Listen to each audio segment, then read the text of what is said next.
The architect of invisible rooms, asterisk, asterisk. Have you ever met someone who is always fine? Not in a cheerful way, not in a numb way, but in a way that feels meticulously maintained. A person whose life from the outside looks like a series of perfectly aligned decisions, the right job, the right partner, the right calm tone of voice. Yet when you're with them, you feel a strange, quiet distance, as if they are listening to you from behind a very clean, very strong pane of glass. This is not a story about coldness. It's a story about architecture. Meet Alex. To everyone who knows him, Alex is the most competent person in the room. He is the one who remembers the birthdays, who fixes the leaking sink before you finish describing the drip, who speaks in measured, thoughtful sentences. He is a master of practical solutions. If you have a problem, he will build you a spreadsheet for it. He will not, however, tell you how he feels about it. He will not tell you how he feels about anything. This is often mistaken for emotional maturity. It is not. It is emotional engineering. Alex learned to build rooms inside himself very early. Not rooms for joy or sorrow, those were too volatile, too messy. He built control rooms, observation decks, panels of switches and levers designed to regulate the climate of any interaction. His childhood was not one of dramatic trauma, but of constant low-grade instability. A parent whose mood was a weather system you learned to forecast by the sound of their key in the door. A household where love was assumed but comfort was never guaranteed, where a wrong word could shift the atmosphere for days. So Alex learned the core skill, anticipation. He became a psychological meteorologist, reading subtle shifts in pressure, in tone, in silence. His safety depended on it. The goal was not to feel what was happening, but to predict it, to navigate it, to manage it. As an adult, this wiring manifests as a superpower and a prison. In his career, he is invaluable, able to de-escalate conflict, foresee logistical failures, and remain preternaturally calm in a crisis. But in his relationships, he is a ghost in his own life. His partner Sam will say, "I just want to know what's going on inside you." Alex will hear this as a demand to dismantle his control panels, to let the unpredictable weather in. It feels like an existential threat. So he does what he has always done. He builds another room, a room labeled openness. He schedules check-ins. He uses the correct vocabulary. "I hear that you're feeling frustrated."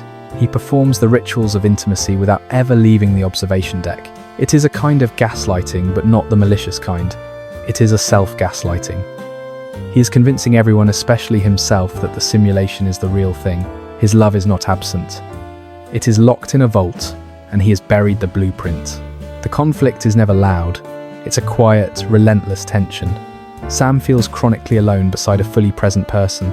Alex feels chronically misunderstood for being so competent. They are speaking two different languages, one a language of emotion, the other a language of systems. Alex believes if he can just be times good enough, times sufficiently helpful, sufficiently reliable, sufficiently times fine times, then the relationship will be stable. He is trying to earn security through flawless performance. But Sam doesn't want a performance. They want a person. This is the tragedy of the architect.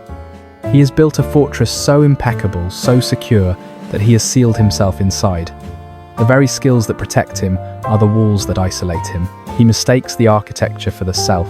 He believes if he can just maintain the structure, the person inside will be safe. What he doesn't yet see is that the structure has become the cage, and the person inside is quietly suffocating. The plot twist is not an event. It is a crack in the glass. It happens on a Tuesday. It is not a betrayal, not a grand tragedy. It is a minor, mundane systems failure. The spreadsheet for the monthly budget has a formula error, a small fixable thing, but as Alex stares at the screen, a wave of something pure and terrifying rises in his chest. It is not about the budget. It is the sheer exhausting weight of maintaining times everything asterisk, the perfect performance, the predictable outcomes, the emotional spreadsheets. For the first time in his adult life, the control panels flicker, and he feels it, a raw, unprocessed grief for the boy who had to become an air traffic controller for other people's emotions just to survive. A profound loneliness for all the real feelings that were quietly deleted for the sake of stability. He has spent a lifetime building rooms to contain chaos, only to realize the chaos was never the threat he feared. The threat was the emptiness inside the perfect, quiet rooms. In that moment, Alex faces a truth more unsettling than any emotional outburst. His composure is not strength. It is a sophisticated avoidance mechanism. He has been protecting a self he never allowed to exist. The ultimate act of control has been the annihilation of his own inner world. The breakdown of the formula is the beginning of his awakening. Not to feel times for times someone else's benefit, but to finally recklessly, terrifyingly feel for his own. He is not fine. And that is the first real thing he has known about himself in 20 years. Asterisk, asterisk. End of part 1. Asterisk, asterisk, asterisk, asterisk. Part 2. The architecture of emptiness. Asterisk, asterisk. The crack does not heal. It widens. It becomes a seam of light in a room he had painted black. After the spreadsheet, the silence in his apartment changes. It is no longer peaceful. It is accusatory. The orderly shelves, the spotless floors, the perfectly scheduled week, they don't feel like achievements anymore. They feel like exhibits in a museum dedicated to a person who never lived. This is the core of the psychological trap. Asterisk, asterisk. When safety becomes sterilization, you are no longer living. You are curating. Asterisk, asterisk. Alex begins to notice the rituals. The way he arranges a dinner plate, not for pleasure, but for symmetry. How he ends a phone call at the 7-minute mark, because that's the acceptable duration for casual check-ins. He sees the invisible spreadsheet behind his eyes, constantly calculating emotional risk, social debt, acceptable vulnerability yields. He is not interacting with people. He is managing emotional portfolios, and the return on investment is zero. The plot twist deepens not from the outside, but from within his own body. His biology, which he has treated as a machine to be optimized with sleep cycles and macro-balanced meals, begins to rebel. It starts with a tightness in his jaw in the morning, a headache that no amount of water can fix, a night of perfect 8-hour sleep that leaves him more exhausted than when he went to bed. This is the somatic invoice. The body keeps score, and his is presenting a bill for decades of emotional deflation. His nervous system, trained for perfect equilibrium, is issuing a correction. The anxiety he thought he had deleted was never gone. It was just buried under layers of behavioral concrete. Now it's seeking release, not as a thought, but as a physical fact. A skipped heartbeat, a shallow breath, a tremor in the hand holding a steady cup of coffee. He tried to outsmart his own human wiring. His body is calling the bluff. The real unraveling begins with a question he cannot spreadsheet. It comes from a new colleague, a woman in her 50s, with a calm, unperformed demeanor. Over a pointless corporate lunch, she asks him something no one has asked in years. Not what do you do or what's the plan, but what makes you feel quiet inside? The question lands not as words, but as a depth charge. It sinks through the layers of his composure and detonates in a place he forgot existed. Asterisk. Quiet inside. Asterisk. Not the silence of an empty apartment. Not the quiet of controlled outcomes. The quiet of presence. The quiet of a feeling that doesn't need to be managed, just felt. He has no data to pull up, no file for this. His mind, his greatest asset, goes blank. And in that blankness, he doesn't find panic. He finds a terrifying vast space. This is the moment of recalibration. The psyche, when ready, will engineer its own curriculum. His lesson arrives in the form of a stray dog. It's a messy, trembling thing, all ribs and nervous eyes, that follows him to his building's pristine lobby. The doorman moves to shoo it away. Every system in Alex's life, efficiency, hygiene, order, demands he do the same. But the dog just looks at him. It doesn't care about his routines, his spreadsheets, his emotional risk assessments. It is pure, unregulated need. And for a reason he cannot articulate, Alex hesitates.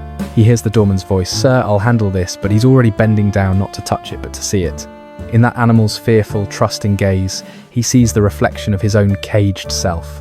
The one that is all need and no language. The one he built the fortress to contain. Against every protocol he says, "It's okay.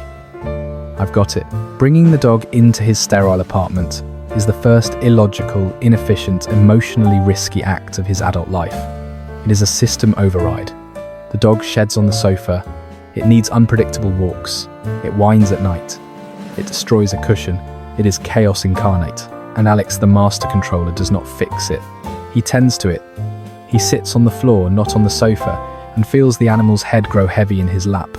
The warmth of it is a shock to his system. This is not a transaction. This is not managed. This is contact. Pure, messy, unrehearsed contact. As he sits there in the quiet chaos, a single seismic tear tracks down his face. Then another. It is not a sob. It is a silent release, like pressure equalizing in a sealed chamber. He is not crying for the dog. He is crying for the boy who learned to be so good, so quiet, so in control, that he disappeared into his own safety. The fortress wasn't built to keep the world out. It was built to keep times in, to keep the messy, needy, terrified feeling self-locked away, where it could never cause a problem, never be a burden, never be seen. The dog, this trembling bundle of unconditional need, has done what no therapist, no life crisis, no lover ever could.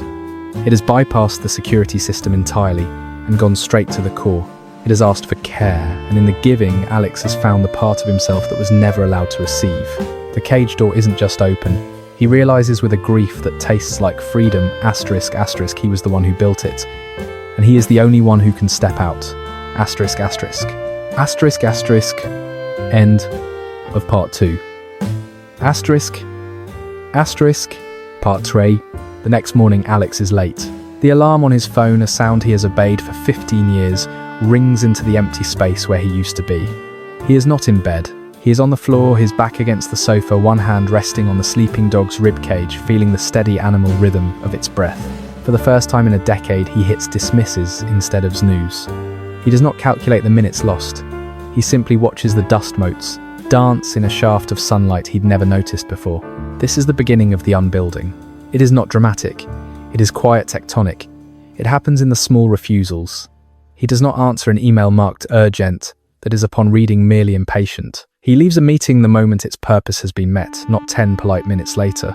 He buys a second dog bed for the office, a silent, absurd declaration that something alive now belongs in his sterile kingdom. His colleagues notice. The change isn't in what he says, but in what he no longer does. He no longer laughs at the cold jokes. He no longer nods along to the thinly veiled contempt in the boardroom. The mask of agreeable ambition, carefully crafted and maintained, begins to slip. Not with a confrontation, but with a profound and silent withdrawal of participation. He is not being rude, he is being real. And in a world built on performed consensus, reality is the most disruptive force of all. The system pushes back, of course. It is designed to. His boss, a man who smells of mint and manufactured concern, calls him in. "We're worried about you, Alex. Your edge seems softened, distracted. Is everything okay at home?" It is a masterful piece of corporate gaslighting, framing the reawakening of a human soul as a performance issue. The old Alex would have straightened his tie, manufactured a convincing lie about a temporary personal project, and redoubled his efforts. The new Alex looks at the man. He really looks at him. He sees the tightness around his eyes, the way his smile doesn't reach a place that's been numb for years. He sees another man in a cage, just a more gilded one. "I'm not distracted," Alex says, his voice calm, unfamiliar to his own ears. "I'm present. And I've realized present is different." He doesn't explain. He doesn't justify. The conversation ends in a stalemate of bewildered silence. As he walks back to his desk, he feels it not anxiety, but a strange, solid gravity. The cost of his old life was a perpetual low-grade tremor in his hands, a hum of dread in his stomach. This new cost, the disapproval, the confusion he sows, is quiet. It has a center. It is his own. The real test comes on a Thursday. His father calls. The conversation is the same, script inquiries about status, veiled critiques, wrapped in pride, the unspoken ledger of sacrifices made. But Alex is listening to a different frequency now. He hears not the words, but the music beneath them, the loneliness, the fear of obsolescence, the love that got twisted into a demand for excellence. When his father pauses, waiting for the usual report of achievements, Alex does not deliver it. "I rescued a dog," he says instead. The silence on the line is vast. It is the sound of a script tearing in half. A dog, his father finally says the word, sounding foreign trivial. "Son, with your schedule, that's an interesting choice." And there it is. The core programming times value is measured in output. Love is earned through impeccable choices. Asterisk. The old hurt rises hot and familiar, but beside it now is something else, a clear, almost clinical sight. He sees his father not as a judge, but as a fellow architect, a man who built his own fortress of accomplishment, brick by lonely brick, and now can't understand why his son is walking out of his. The criticism isn't cruelty, it is panic. It was Alex says, and for the first time there is no defensiveness in his voice, only a simple statement of fact. "It was the most interesting choice I've made in years." He doesn't argue. He doesn't seek approval. He just lets the statement hang there, a new truth in the space between them. The conversation ends shortly after, not with a resolution, but with a rupture in the old pattern. It is unsettling. it is also a kind of freedom. That night, he takes the dog for a walk in the rain. He doesn't check the weather app first, they just go. The dog leaps into puddles, its joy a physical splashing thing. Alex, in his $1,000 coat, lets the water soak his ankles. He feels the cold wet, the slip of the pavement, the pull of the leash. He is not managing an experience, he is having one. He looks up through the streaked canopy of the city, lights water on his face, and he understands the plot twist. It was never about the job, the father, the world that demanded he be a machine. Asterisk. Asterisk. The ultimate gaslight was the one he performed on himself. Asterisk, asterisk. He convinced himself the cage was the sky, that the numbness was peace, that the endless earning of worth was the same thing as being worthy. The dog, shivering and happy beside him, nudges his hand. It is a request for nothing and everything, for contact, for recognition. Alex smiles. A real, unplanned, inefficient smile. The fortress is still there, but he is no longer its warden. He is its gardener, slowly, patiently planting cracks in the foundation where the light and the life can get in. Asterisk, asterisk, end of part 3. Asterisk, asterisk. Asterisk, asterisk. Part 4. The gardener. Asterisk, asterisk. The fortress, once a symbol of impenetrable safety, now hums with a different energy. It is no longer a sealed archive of achievement, but a structure with open windows. The cold, polished air has shifted, carrying now the faint, earthy scent of damp soil and the quiet sound of water from the terrarium he built for the dog's crickets. It is not chaos, it is calibration. Alex moves through his days with a new tempo. The ruthless, algorithmic efficiency is gone. In its place is something slower, more somatic. He makes coffee and actually tastes it, feeling the heat of the mug in his palms before the first sip.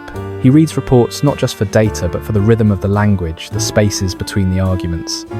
He has not abandoned competence, he has integrated it with presence. The machine is learning to be an organism, his colleagues notice. The change is not in his output, which remains sharp, but in its texture. He delegates not as an offload of burden, but as an invitation for collaboration.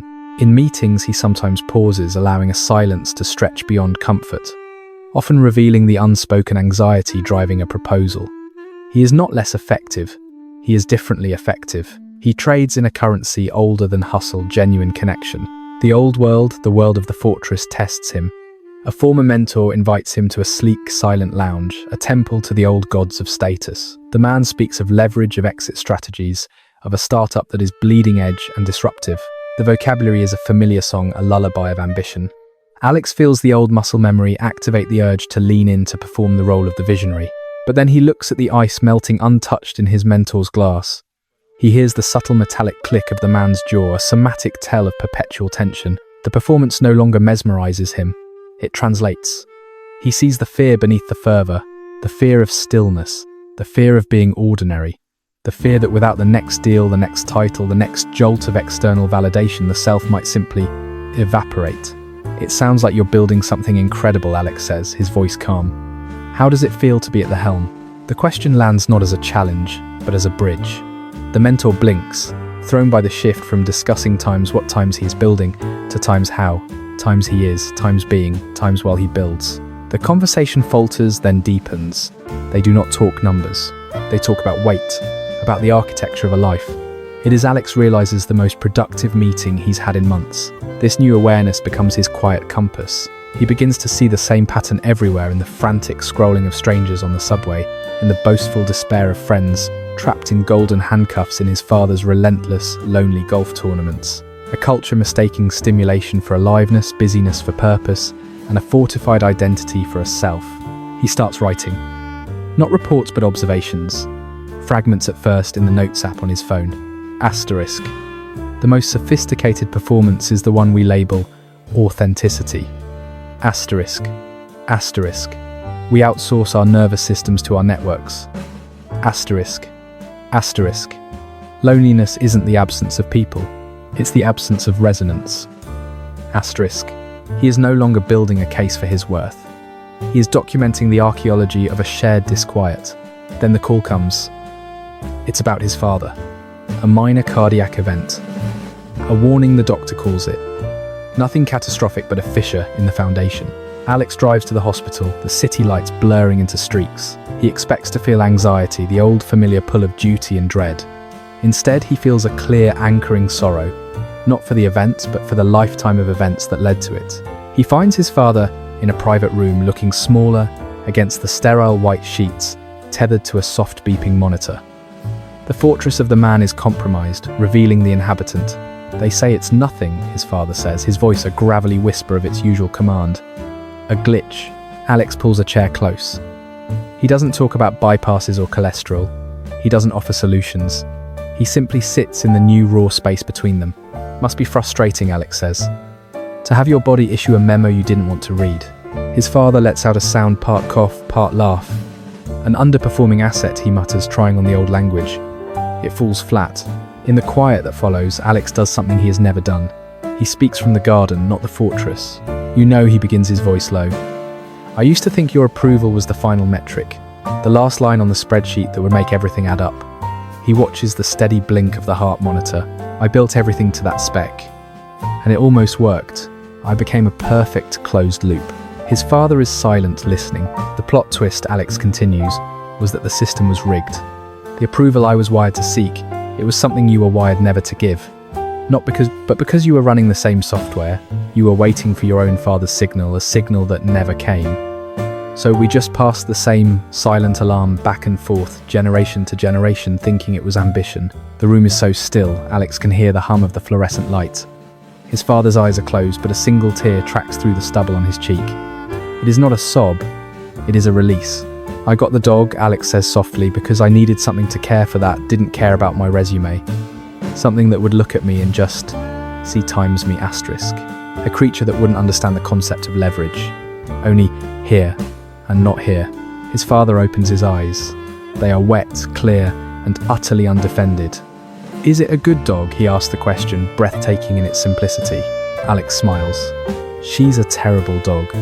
She chews my favorite shoes. She's afraid of trash bags. She gets wildly, inelegantly happy for no reason. She's perfect." His father nods slowly, as if absorbing a complex and beautiful theorem. The heart monitor beeps its steady somatic rhythm. The plot twist was never a single event. It was a change in perception. Asterisk, asterisk. The cage was not built by the world. It was built by the belief that worth must be earned, and that the earning must never cease. Asterisk, asterisk. The ultimate gaslight was internal. The freedom then is not an exit. It is a change in occupation. Alex is no longer the warden of his fortress. He is its gardener. His tools are not spreadsheets and incentives, but attention and patience. He tends to the cracks, not to repair them, but to widen them, to let in the rain, the unplanned joy, the inefficient love, the quiet truth that a life is not a ledger. He gardens his relationships, his work, his own nervous system. He plants seeds of quiet in the noise. He waters moments of connection. He weeds out the old parasitic beliefs that still whisper of lack. One evening, he and the terrible, perfect dog watch the sunset from his balcony. The city below is a grid of striving 1,000,000 fortresses, lit up against the dusk. He feels no pull to join the race. He feels no superior detachment. He feels a gentle, abiding resonance.